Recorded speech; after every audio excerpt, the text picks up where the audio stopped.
Kuhlangana amasonto amabili izakhamuzi zase-Western Cape zibhekene nesimo sezulu esingajabulisi, njengoba kwaqala ngokuthi amagagasi agubhele ngaphandle.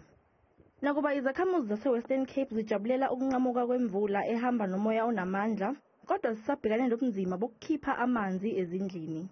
Yonke into kufuneka xa noma ndibhekela umini kufuneka ndinxibe igambuti noma ndihleli ndinxibe igambuti. Kunzima even uhlamba uba ndiyahlamba funeka ngithathe amakreyithi ndibeke emakhreyithini. Iningi labantu abahlala lapha abathathi entweni, bathi kade bacela ukwakhelwa izindlu, kodwa uhulumeni wasishaya indiva isicelo sabo.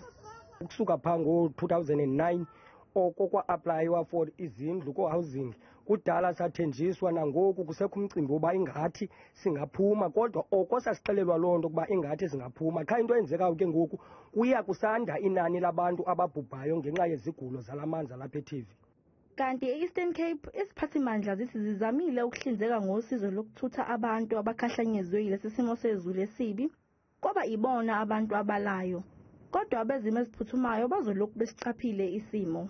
Our disaster management teams are on the ground. Should anything happen, we urge communities to speak to our local municipalities in the affected areas, particularly the Kakhulu municipality and the Gqeberha, as well as the BCM, which are the areas which have been heavily hard hit.